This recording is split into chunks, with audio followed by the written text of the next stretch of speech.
함께하며 여러분의 내일을 응원합니다. 성공을 부르는 좋은 습관, 성공예감 이대호입니다.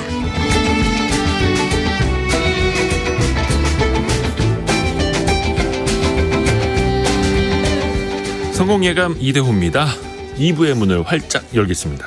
많은 분들이 경제상식 퀴즈 정답 보내주고 계시는데요. 정답은 CO2 이산화탄소 맞습니다. 이산화탄소 정말 많은 분들이 맞춰주고 계시는데 이산화탄소 정답을 보내주고 계시면서도 마음이 아프다 슬프다라고 해주시는 분들 많습니다. 바로 산불 때문인데요.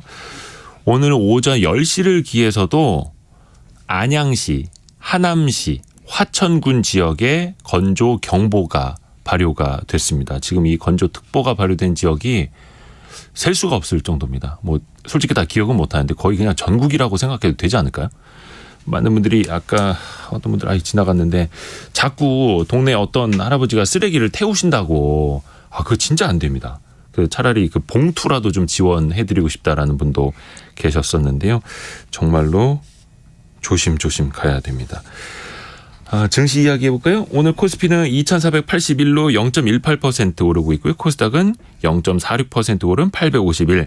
삼성전자와 하이닉스 대표적인 반도체 관련 주식은 1% 하락하는 반면에 코스닥 시총 상위 배터리 관련 주식들이라든지 좀 강세 보이고 있습니다. 오늘 포스코홀딩스는 7% 이상 지난주 금요일이어서 오늘도 엄청난 강세입니다.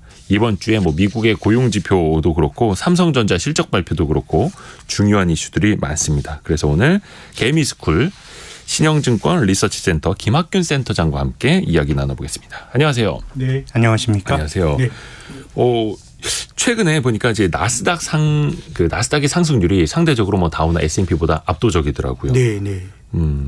나스닥이 17% 이게 한 개 분기에 네, 이렇게 뛰어오른 건데 대표적으로 이제 성장주 아니겠습니까? 네. 나스닥의 상승률이 이렇게 더 컸던 배경은 혹시 어떻게 봐야 될까요? 제 생각에는 성장주들은 금리가 떨어지게 되면은 이제 성장주에 우호적인 영향을 주곤 합니다. 성장주는 먼 미래에 벌어들일 이익을 가지고 지금의 주가가 형성이 되지 않습니까?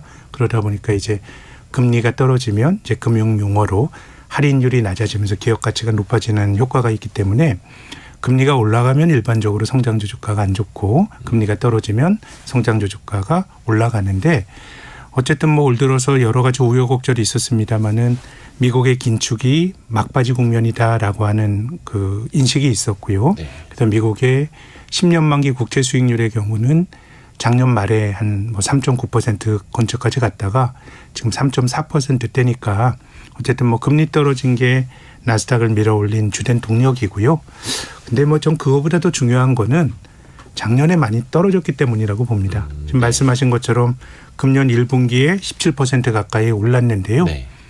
나스닥이 작년도 그 4분기 내내 떨어졌습니다.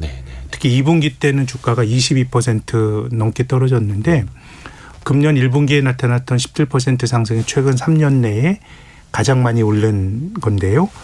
근데 작년 2분기에 22% 떨어진 거는 2008년 금융위기 이후로 한 14년 만에 많이 떨어진 거니까 제 생각에는 주식이라고 하는 게 많이 오른 종목은 이유가 뭐든지 간에 꺾이게 되면 많이 떨어지고 또 많이 떨어진 종목은 또 반등을 하는 일종의 좀 복원력이 있는 건데 금리가 떨어진 것, 작년에 많이 떨어진 것, 이 두 가지가 나스닥을 끌어올렸다고 봅니다.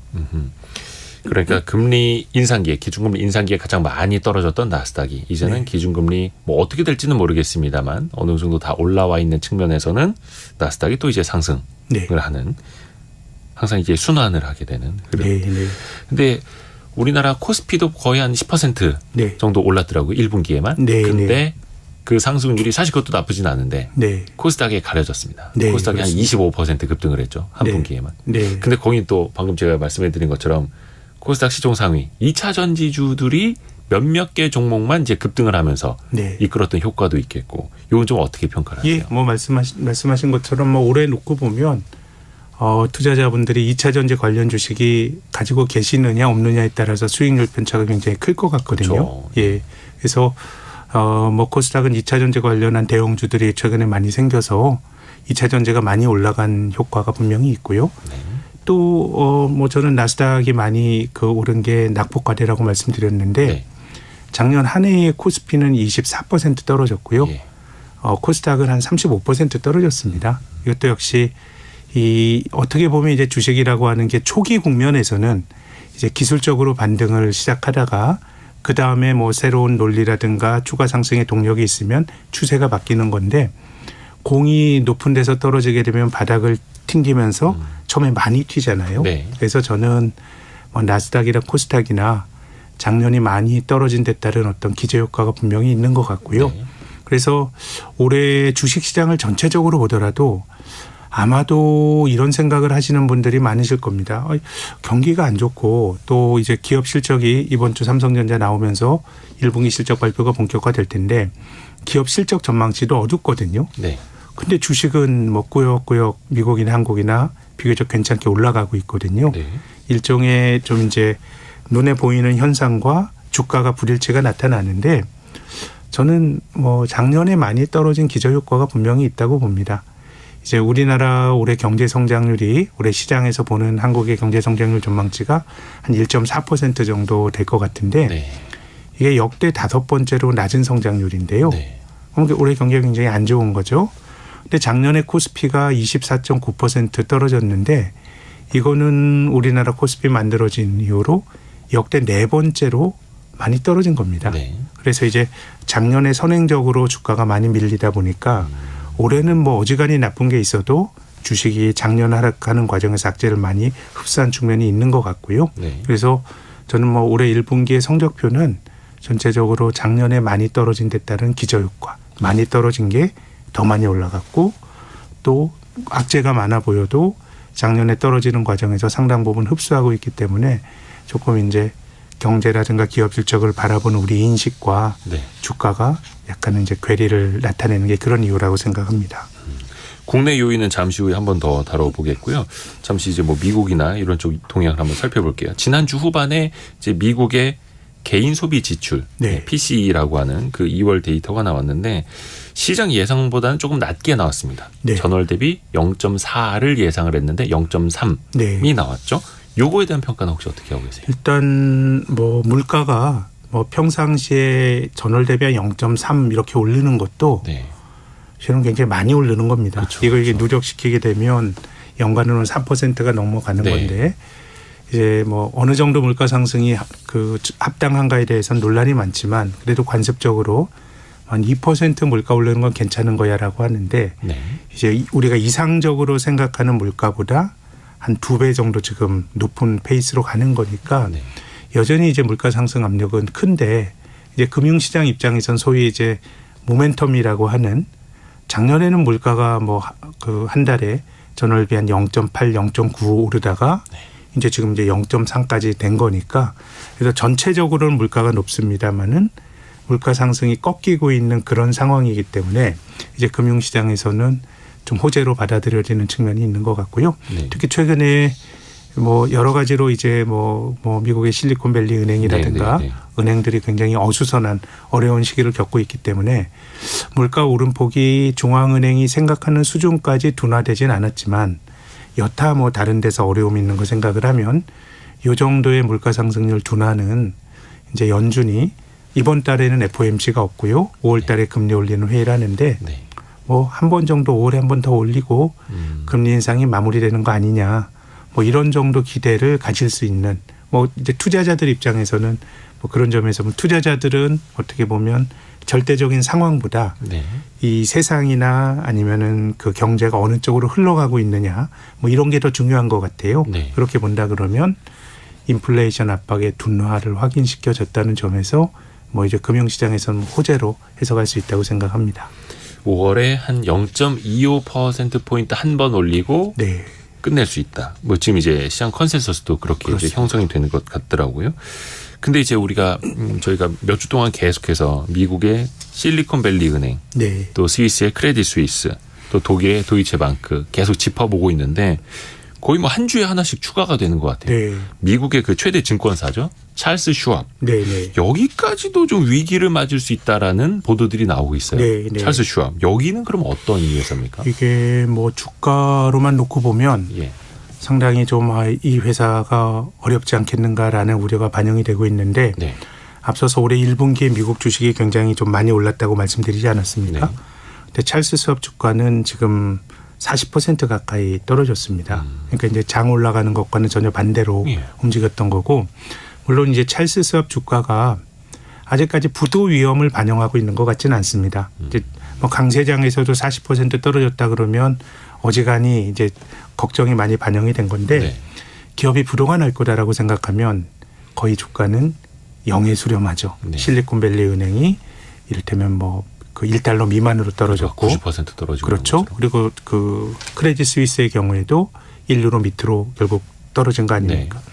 그렇게 이제 주가가 급락을 하는데 절대 주가가 뭐 아직도 한 50달러 하니까 뭐 부도 리스크를 본격적으로 프라이싱하고 있는 건 아닌 것 같고 일단 뭐 너도 위험해. 다음 순서는 너야라는 정도가 반영이 되는 것 같은데요.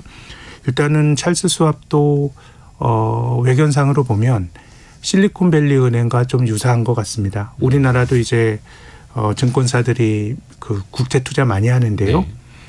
찰스 수왑도 미국 국채에 대한 포지션을 많이 갖고 있고 금리가 작년에 많이 올라가면서 손해를 많이 봐서 좀 어려움이 있지 않겠는가라고 하는 게 금융시장에서 찰스 수왑을 좀 이제 의심스럽게 보는 그 논거인 거고요. 네. 근데 뭐 저는 이런 논의를 보면 참 말도 안 된다라는 생각이 드는 것이 말도 안 된다. 그 채권 미국 국채라고 하는 게 매우 안정적인 자산인 건 맞지만 이게 그 이자율 수합이라든가 이런 걸 해놓지 않게 되면 작년처럼 금리가 올라가게 되면 이거는 정말 그 아주 치명상을 주식만큼 치명상을 입게 되는 거거든요. 그렇죠. 근데 실리콘밸리 은행이나 이런 데서 정말 그 아무런 완충 장치 없이 그냥 생짜로 금리 올라가면 은행이 날아갈 수 있는 포지션을 잡았다라고 하는 거는 저는 뭐 수십 년 동안 금리가 떨어지다 보니까 거기에 익숙했던 아주 일종의 좀 편향이 있었다라고 보는데요. 네네네. 뭐 저는 뭐 찰스 수왑도 좀 그런 것들이 이해가 되진 않습니다만은 외신으로 들려오는 걸 보면 어쨌든 금리 상승의 후폭풍을 맞고 있다라는 건데, 근데 이렇게 생각을 해보면 이게 꼭 뭐 찰스 수왑만 그런 거냐라고 보면 그렇죠. 그렇게 따지면은 미 국채 들고 있는 기관들 다 똑같이 평가 손실 보는 거 마찬가지. 근데 저는 이제 이게 좀 시작이라고 보는 것이 시작이요. 왜냐하면 아직도 금리가 어쨌든 기존금리는 올라가고 있거든요. 예. 근데 2008년도 그 미국의 글로벌 금융 위기도 크게 보면 금리를 올리는 과정에서 문제가 생기는 겁니다. 네. 뭐 중앙은행이 심각한 경제 위기를 불러와서 자기 금융 시스템을 흔들고 싶어하는 중앙은행은 존재하지 않습니다. 그런데 이제 금리를 올리다 보면 생각지도 않게 취약한 게 터져 나오면서 연쇄작용을 일으켜서 금융위기가 생기는 건데 2008년도를 한번 복기를 해보면요. 당시에도 미국의 연방준비제도가 금리를 2004년 6월부터 2006년 6월까지 1에서 5.25%까지 올렸습니다. 네네. 연준이 금리 올린 거 멈춘 거는 2006년 6월입니다.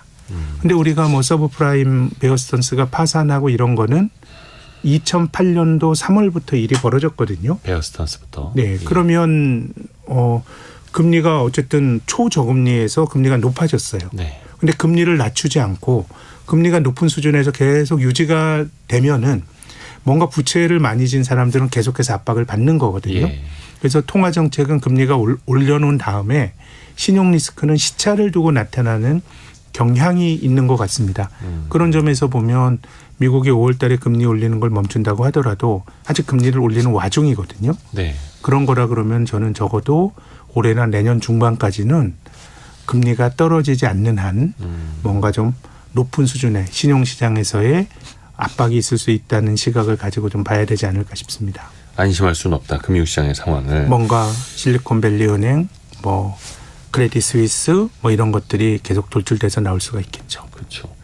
그러니까 이게 어떻게 보면 수도꼭지를 제 잠그는 과정뿐만이 아니라 네. 다 잠근 다음에도 어떤 물의 가뭄을 걱정을 해야 되는 건데 파월 그 미국 연준 의장 이야기도 계속 그렇지 않습니까? 물론 네. 데이터에 따라서 가겠다라고 이야기는 합니다만 네, 네. 상당 기간 높은 금리 이 상태가 지속될 수 있다. 네. 그러면 그걸 또 견뎌야 되는 상황이 길어질 수밖에 없을 테고요. 네, 제 생각에는 뭐 금리가 낮춰지는 시나리오는 네. 뭔가 탈이 하나 크게 나야 이를테면은 금리를 낮추지 않으면 안 돼야 될 정도의 상황이 발생해야 금리를 좀 낮출 수가 있을 것 같고요. 그러면 실리콘밸리 은행이나 크레딧 스위스나 여기까지는 그 정도도 아니고. 그 정도는 아니었죠. 이거보다 더 큰 게 와요. 일단 민간에서 돌아가는 거잖아요. 네. 그 크레딧 스위스까지도 지금 금융기관에 대해서 일단 정부가 지원해주고 이런 거에 대해서는 굉장히 여론이 좋지 못합니다. 네. 2008년도 글로벌 금융위기 때도 어떻게 보면 뭐 여러 가지 혈세를 지원받아가지고 유수의 금융기관들이 살아남았는데 이후에 뭐 높게 성과급 받고 뭐 이런 일들 벌어진 거거든요. 네.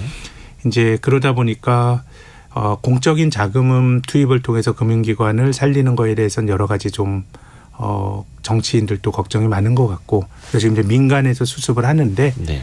근데 대부분은 그렇게 끝나는 경우는 별로 없었고요. 네. 뭐 2008년 금융위기도 처음에는 베어스턴스 인수했던 건 JP 모건 아닙니까? 민간에서 흡수를 했다가 안 되면 이제 뭐 페니메이나 프리데믹 같은 거의 국유화가 됐거든요. 네. 그래서 문제가 불거지게 되면 뭐 저는 중앙은행도 금리를 낮춰야 될 테고요.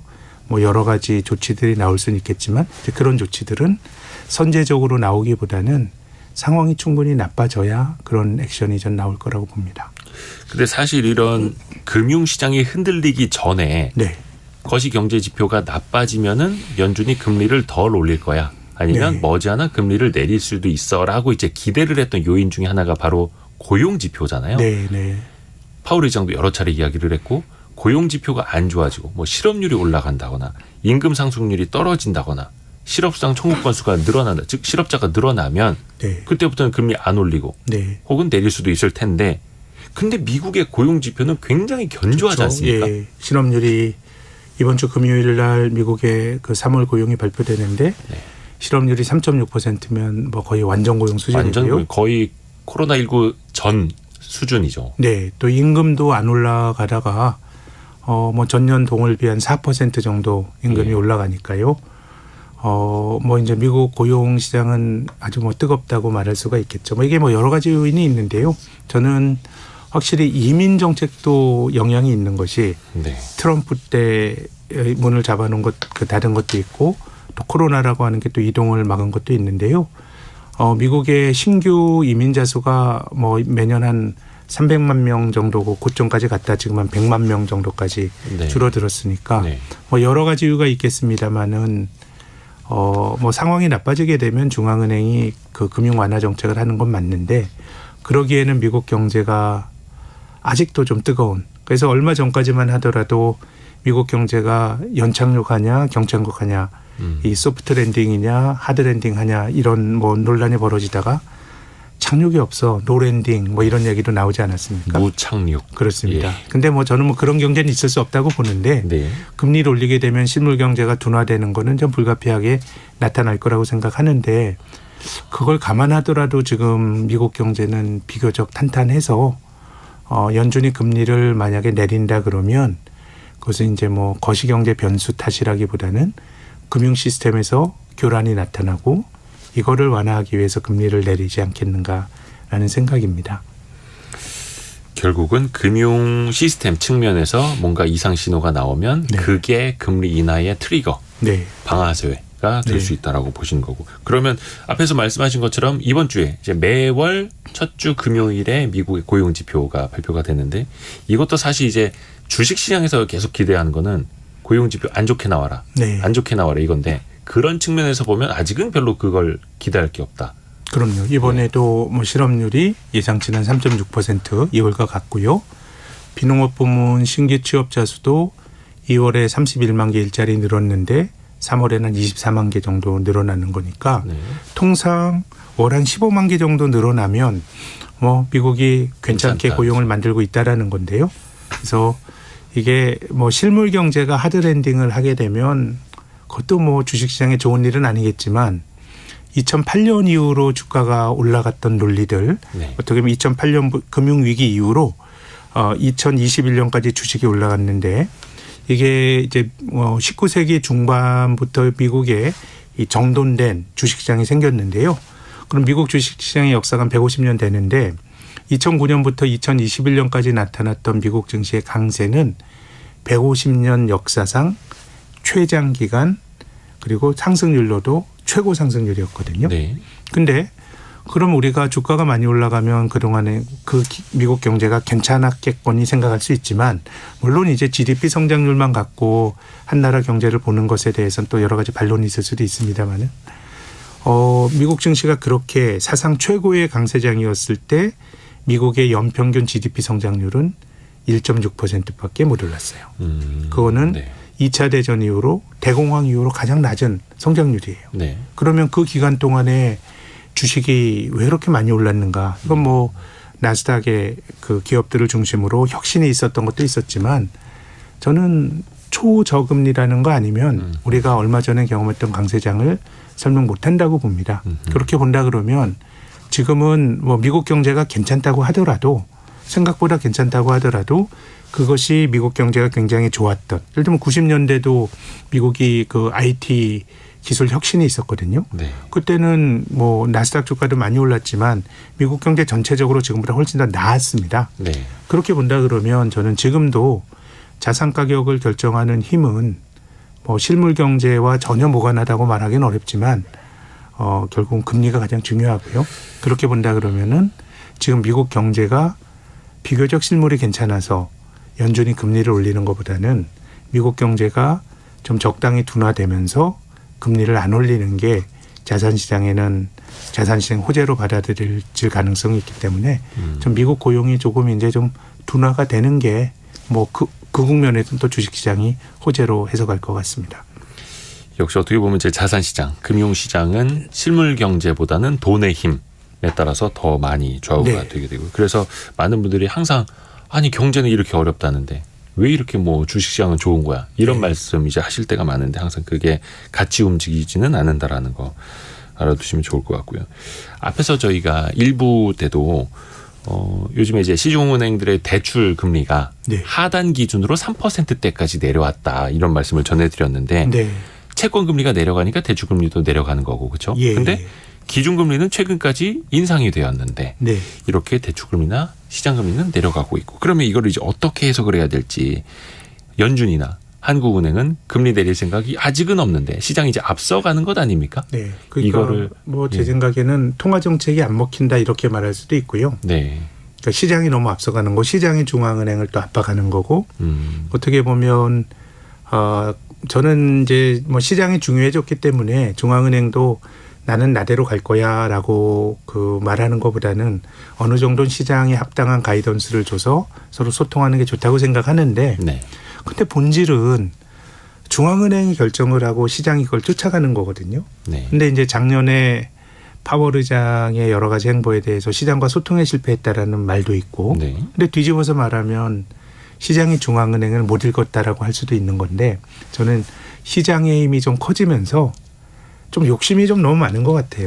시장의 욕심. 시장의 욕심. 금리 떨어지는 게 좋다 보니까 네. 이제 금융시장에서 측정이 되는 뭐 연말에 이제 미국의 금리 이런 거는 3월 초까지만 하더라도 이제 금리 인하를 막 반영해서 자산 가격이 형성이 되는 거거든요. 네. 이제 그런 것들이 다시 또 중앙은행가들에게 또 압박을 가하고 뭐 이런 건데 지금은 아무튼 좀 시장에서는 좀 앞서가는 거는 좀 분명히 좀 있는 것 같습니다. 네. 그렇죠. 항상 시장은 욕심꾸러기죠. 그렇죠. 돈을 더 달라고 하고 네. 유동성을 풀어줘도 더 풀어달라고 하고. 그래서 네. 네. 네. 또 한 가지 더 말씀드리면 지금 이제 주가가 뭐 생각보다 괜찮은 이유 중에 하나는 주요 중앙은행들이 유동성을 많이 못 줄였어요. 생각보다요. 예, 지금 이제 QT라고 하는 양적 긴축이라고 하는 걸 미국이 하고 있는데 그래도 지금 연준이 풀어둔 돈의 양은 그 어느 때보다도 굉장히 많은 양이기 때문에 이미 많이 풀려 있었고 예, 이제 그러다 보니까 또 지금 여기저기서 이제 금융기관들 막 비명을 지르는 게 나오게 되고 네. 이런 거라 그러면은 좀 유동성을 많이 줄이기가 좀 힘든 형국으로 가고 있는 거 아닌가 그런 생각이 듭니다. 또 정작 미국 연준도 은행들 좀 흔들리니까 또 다시 대출금 늘려주고 막 이런 네. 것도 있고. 국내 이슈로 한번 좀 들어가 볼까요? 오늘 삼성전자는 63,400원 0.9% 정도 하락을 하고 있고 물론 이제 최근에 좀 반등 이후에 조정을 받는 영향도 없지 않아 있습니다만 이번 주 금요일이죠. 7일에 네. 삼성전자의 1분기 잠정 실적이 공개가 됩니다. 근데 이른바 컨센서스라고 하는 네. 증권사 애널리스트들의 예측치 평균을 보니까 이거 7천억 원대. 예. 야, 보통 삼성전자 한 개 분기 한 15조 원 정도씩은 벌어왔던 삼성전자인데 7천억 원. 그중에서 뭐 반도체 부문에서는 적자를 볼 수도 있다. 이런 전망들도 나오고 있고. 이 7천억 원이라는 숫자는 전년 동기 대비 마이너스 95% 수준. 네. 야, 요거는 좀 어떻게 미리 좀 보자면 어떻게 판단을 해야 될까요? 결국은 이제 시장이 맞았던 거죠. 삼성전자 주가가 소위 9만 전자에서 5만 전자였다 지금 6만 원대에 있는 건데 작년도 하반기에 주가가 떨어질 때는 뭐 떨어질 만한 이유가 있어 반도체 경기 나빠질 거라고 생각을 했었는데 실제로 삼성전자 주가는 작년 상반기에 더 많이 떨어졌거든요. 근데 작년 상반기 1분기 때도 14조 원 벌고 그때 작년 상반기에 사람들이 가졌던 생각은 반도체 경기가 나빠진다고 하더라도 이렇게까지 나빠지겠어? 라는 생각을 주가가 너무 과하게 떨어지는 거 아니야? 뭐 이런 평가가 많았는데 지나고 났더니 결국 주가가 맞았어요. 결국 이렇게 말씀하신 것처럼 영업이익이 90% 이상 감익이 될 정도로까지 주가가 영업이익이 줄어든 거니까 실은 이제 뭐 저희처럼 주변에서 분석하고 조언하는 사람들보다는 주가가 합당하게 간 건데 저는 지금의 주가는 이익이 많이 빠질 것까지도 반영했다라고 생각을 합니다. 근데 이제 지금 이렇게 이익이 줄어드는 게 이례적인 거냐? 전 그건 아니라고 봐요. 이 메모리 반도체 비즈니스의 속성이 벌 땐 많이 벌고 이게 또 매우 아이러니한 것이 돈을 많이 벌면 그 돈을 기업에 유보시켜줘서 뭐 주주들에게 배당으로 나눠준다든가 이러면 좋은데 이 비즈니스는 또 계속 거대한 투자를 해야 됩니다. 그렇죠. 효율을 높여야 돼요. 그러면 그 효율이 높아진 반도체가 쏟아져 나오니까 각 반도체 단가가 떨어지고 이익이 나빠지고 굉장히 이제 변동성이 큰 과정을 겪어왔는데 근데 길게 보면 이런 사이클을 겪어오는 과정에서 아주 그 난립해 있던 경쟁 업체들이 많이 정리가 되고 지금 과점화된 삼성전자, SK 하이닉스, 마이크론 테크놀로지 뭐 이 정도로 과점화된 비즈니스가 된 거고 특히 삼성전자의 경우에는 이 과정에서 더 그 시장 지배력을 높인 과정으로 온 거거든요. 그래서 이익이 줄어든 거는 제 생각에는 이거 처음 보는 게 아니고 늘 이런 일이 벌어지는 거라고 생각을 합니다. 근데 이제 지금 삼성전자나 SK 하이닉스와 관련해서 좀 고민스럽게 봐야 될 것은 이게 통상적인 사이클이라 그러면 뭐 과거 사이클이 그랬으니까 미래에도 그럴 거라 보장은 없지만 뭐 이 비즈니스가 그렇다라고 생각을 하면 어느 정도 주가가 악재를 많이 반영하고 있다라고 생각할 수도 있는데 지금 글로벌 밸류 체인이 바뀌는 과정에서 뭐 조금 이따 말씀드리겠습니다. 뭐 2차 전지나 이런 과정에서 이제 미국이 막 자기들의 룰을 막 만드는 거 아닙니까? 그렇죠. 그래서 뭐 이런 것들이 제 생각에는 반도체주에 내재가 된 리스크인데 그래도 좀 한숨은 좀 돌렸다라고 생각하는 거는 이제 미국의 소위 그 칩스 액트라고 하는 반도체 법안이 만들어진 게 작년 10월이었습니다. 그래서 뭐 미국이 작년 10월에 반도체 법안을 발효하면서 뭐 중국에서 반도체 만드는 거에 대한 여러 가지 규제 얘기들이 많이 나왔는데 뭐 우리나라도 미국의 우방국이고 뭐 갑자기 이렇게 해놓으면은 실은 미국의 마이크론 테크놀로지로 타격을 많이 받을 수밖에 없다 보니까 1년을 유예시켜 놓은 거 아닙니까? 그래서 이제 금년 10월부터 미국의 아주 그 최첨단 공정의 장비 같은 것들을 중국에 못 들어가게 하고 이렇게 되면 이제 한국처럼 중국에서 많이 생산하는 국가의 반도체 회사들은 큰 타격을 입게 되는데요. 그래도 약간 지난 그 2월 달에 발표된 안은 좀 한숨은 좀 돌렸죠. 왜냐하면 첨단 그 공정 기계가 들어가는 거에 대해서는 별로 제한이 좀 없었고 뭐 5%씩 캐파를 늘리는 정도로 했기 때문에 한숨은 좀 돌린 것 같은데 여전히 이런 것과 관련해서 좀 불확실성이 크다고 생각하거든요. 그래서 저는 이게 뭐 경제적인 논리는 아니라고 봐요.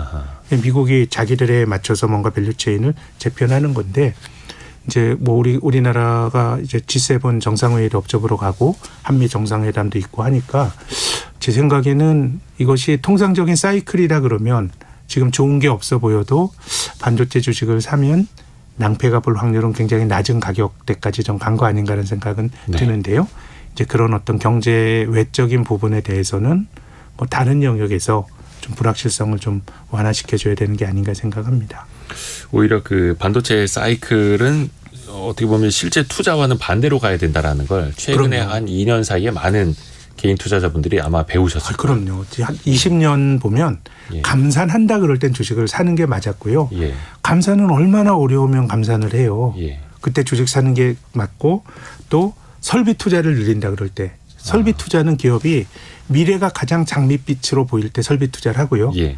저희처럼 분석하는 사람들은 거기 합쳐서 이제 뭐 빅사이클이다 네. 이런 얘기들 나오고 투자가 늘어날 때는 반도체 주식을 파는 게 맞고 감산할 때 그럴 때는 사는 게 맞은 말씀하신 것처럼 가장 좋아 보일 때 팔고 가장 나빠 보일 때 사는 게 맞는 건데 여기 조금 부가적인 이제 지정학적 고려 요인이 좀 들어간 것 같습니다. 업황으로만 놓고 보면 제 생각에는 반도체주는 작년보다 훨씬 상대적으로 리스크가 적은 가격대라고 저는 봅니다. 오히려 주가적인 측면에서 보면 네. 오히려 9만 원에 사는 게 리스크가 높은 거지. 그렇죠? 6만 네. 원에 사는 건 리스크가 낮은 거다. 이렇게 볼 수도 있겠고. 그 혹자들은 그런 표현을 하더라고요. 1등, 글로벌 1등이 적자를 본다라는 건 강력한 바닥의 신호다. 이렇게 네. 표현하는 데도 있고. 그런데 이제 문제는 뭐 하이닉스도 2분기에 또 1분기에 이어서 또 적자가 나죠. 예. 예상을 하시는 분들이 이제 많은데 그러면 이게 어디까지 갈 거냐? 오케이. 바닥이 가까워지는 건 알겠지만 이 바닥이 과연 L자로 쭉 갈 거냐? 언제쯤 턴어라운드가 될 것이냐? 혹시 근데 센터장님은 어떻게 이 보세요? 메모리의 업황은 L자로 가는 법은 없습니다. V자형과 역V자형인 패턴. 크게 네. 보면 W형 패턴의 반복인 것 같고요. 네.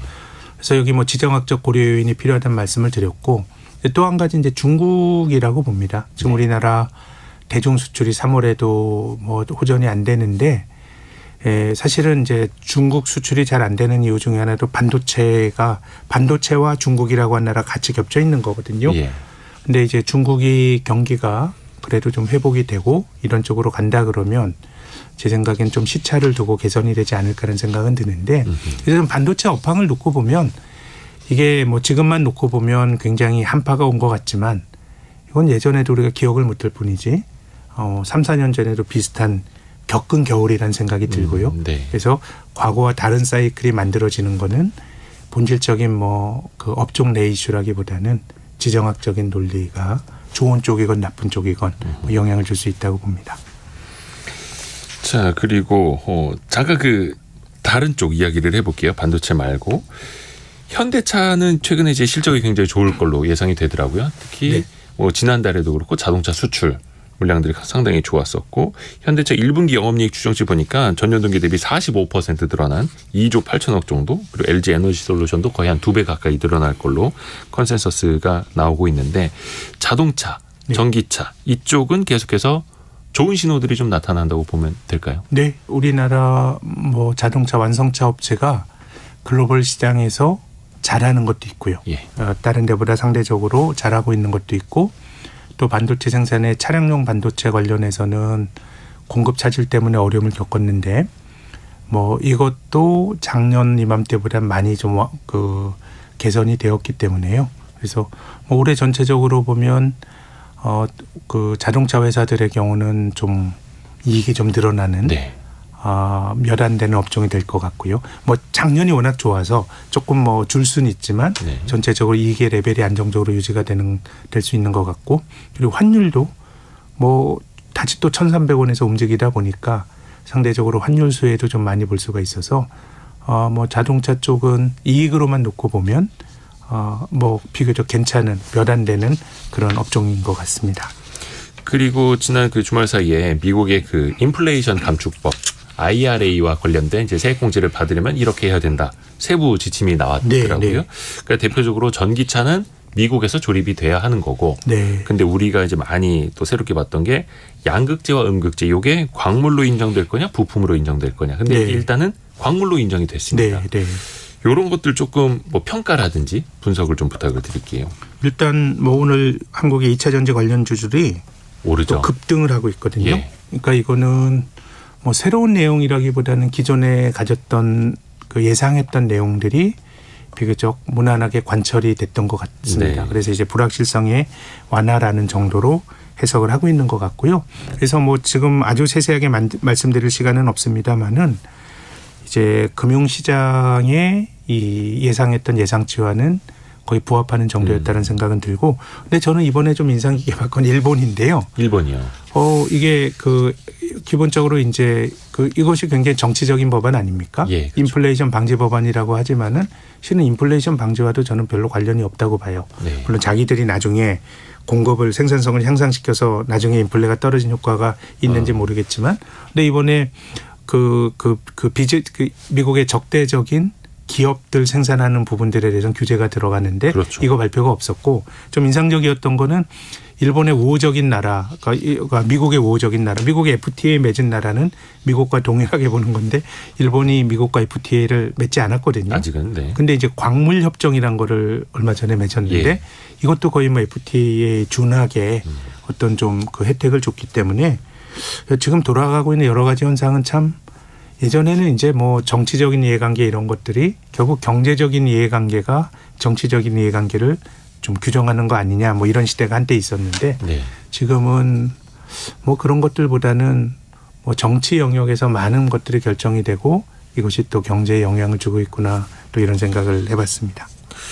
그렇게 어떻게 보면 이제 일본은 FTA를 맺지는 않았지만 그 광물 협정에 의해서 일본산 배터리에 대해서도 우리나라처럼 네. FTA를 맺은 나라처럼 동등하게 이제 대우를 해주는. 그래서 우리가 인플레이션 감축 IRA에 대해서 우리의 요구가 좀 관철이 됐다 해서 긍정적으로 볼 수는 있지만 경쟁 상대인 또 일본도 어떻게 보면 같이 웃고 있다는 거. 이것 자체가 뭐 한꺼번에 뭐 4, 5년 이거를 해서 그 불확실성 없애주는 게 아니고 네. 뭐 계속 불확실성이 남아요. 그 적대적인 기업 이런 것도 그렇고, 아까 반도체도 마찬가지였죠. 작년까지의 주된 이슈는 10나노 이상의 어떤 그 고공정의 반도체 장비가 못 들어가는 게 그 중국에 대한 규제의 핵심이었는데, 네.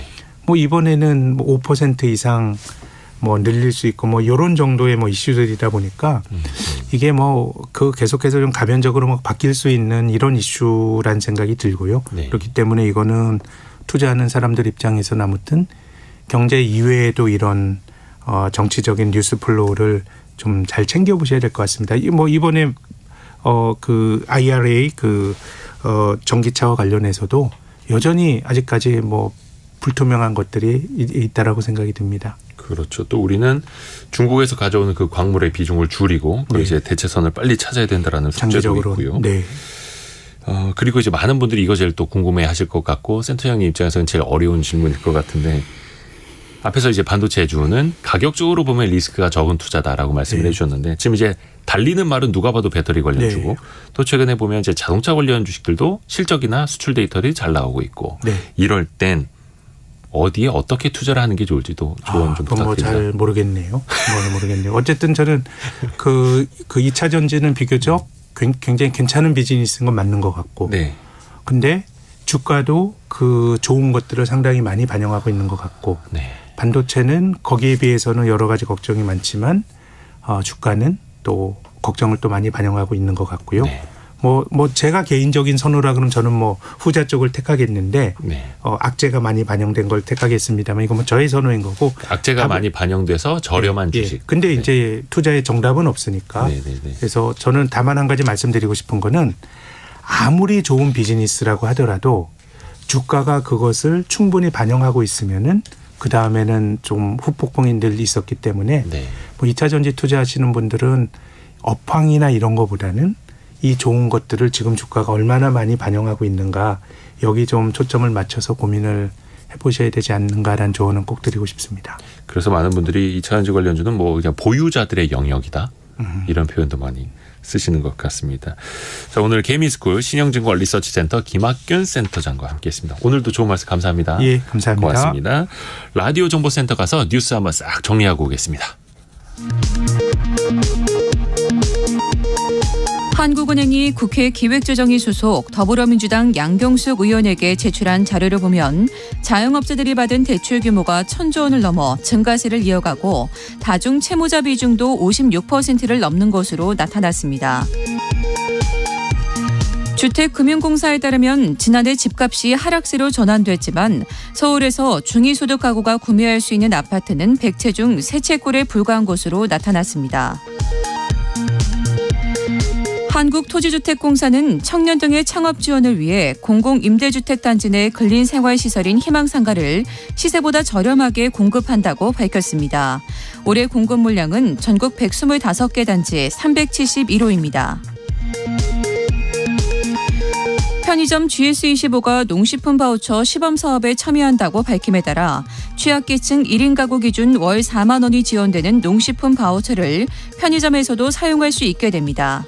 지금까지 라디오 정보센터 뉴스 정한나였습니다.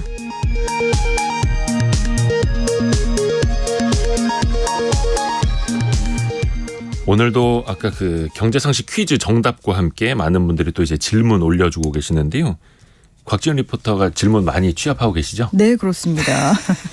하루에 저희 청취자분들이 보내주시는 문자만 해도 1000건이 넘어요. 네네네. 그중에 저희가 그 질문 잘 골라서 하나라도 더 답변해 드리고자 노력하고 있습니다. 곽지연 리포터가 열심히 하고 계십니다. 그래서 이제 제 마음이 더 급해지는 것 같아요. 첫 번째 질문 바로 들어가야죠. 네, 바로 들어갑니다. 자, 4419번님. 지인에게 차용증이나 이자 약속 없이 돈을 빌렸습니다. 그런데 돈을 갚는 시기가 늦어지자 이 돈을 빌린 그날부터 이자를 계산해서 갚으라고 하는데 어떻게 하면 될까요? 라고 문자 보내셨는데요. 그렇게 차용증 없이 우리가 돈을 거래할 때 이 채권자 그리고 채무자가 알아둬야 될 점 들어보겠습니다. 오늘 도움 말씀 주실 분은요. 경기도 군포시에서 법무사 사무소를 운영하고 있는 차주민 법무사입니다. 금전 소비대차를 할 때는 소비대차 약정서를 작성하면서 원금은 얼마이고 변제기는 얼마이고 이자는 얼마다 약정이 있었을 경우에 이자를 청구할 수 있는 것이지 대여 당시에 이자 약정이 없었다 그러면은 나중에 채무자의 태도를 문제 삼아서 대여 당시에 그때부터의 이자를 청구할 수는 없습니다. 그거는 채권자의 일방적인 통지일 뿐이고 다만 소송으로 청구했을 경우 변제기 이전까지 상법상 연 5%의 이자와 소장 송달 부분 송달 다음 날부터 완지일까지 연 12%의 소송 촉진법상 이자는 청구할 수 있습니다. 지금 사례와 같이 채권자와 채무자가 대여 당시에 이자 약정이 없었다면은 지금 와서 대여 당시로 소급해서 채권자가 원하는 이자를 청구할 수는 없음을 말씀드립니다. 네. 그러니까 4419번님은요, 지인님이 이자를 요구해도 청구할 수 없다는 거 주지 않아도 된다는 거 기억하시고요.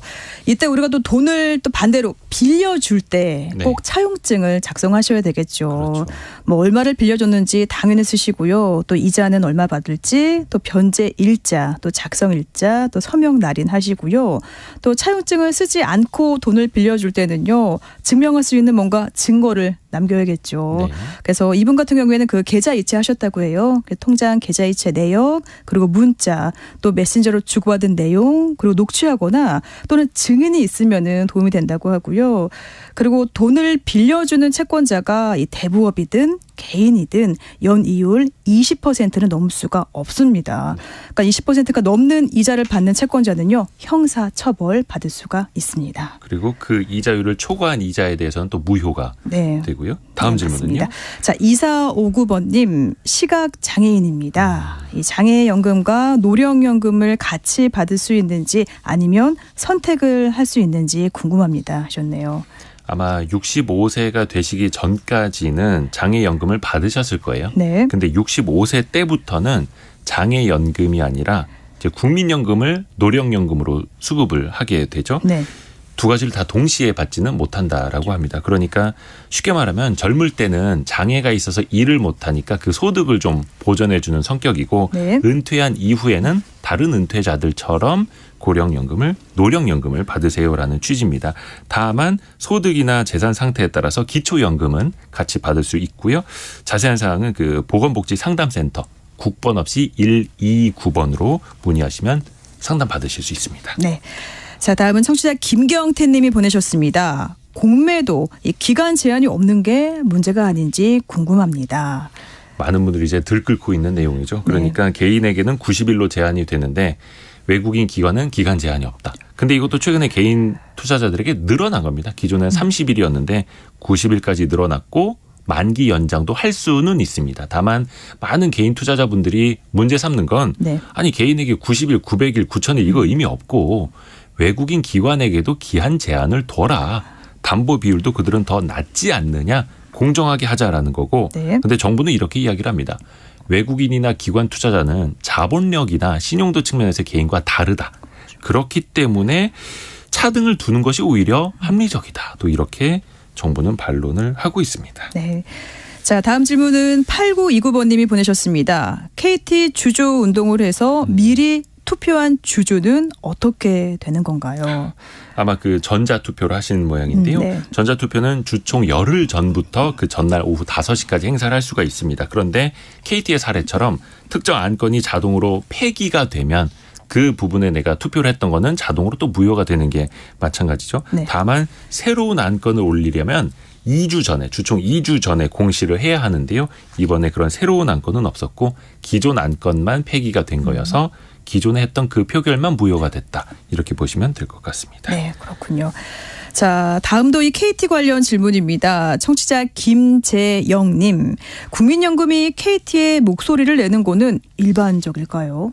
일반적이죠. 왜냐하면 10% 지분을 국민연금이 KT에 대해서 갖고 있는 최대 주주거든요. 그런데 네. 문제는 10% 가졌으면 10%만큼만 표로 행사를 하면 되는데 네. 그 뒤에 뭔가 정부로부터 보이지 않는 손이 있었던 것 아니냐 이런 논란이 일고 있고요. 네. 그리고 국민연금은 무엇보다 국민들의 자산을 불려주는데 그 수익률에 최선을 다해야 되지 않겠습니까? 그래서 수탁자 책임 전문위원회라는 게 있는 거고. 그런데 이번에 KT에 대해서 국민연금이 입을 열기 시작한 뒤에 KT의 주가가 10여% 폭락을 했죠. 네. 그래서 KT 주주분들도 마찬가지고 국민연금 가입자들에게도 손해가 결과적으로는 돌아갔습니다. 그러면 이걸 우리가 어떻게 생각해 봐야 할지 한번 곱씹어 봐야겠죠. 네.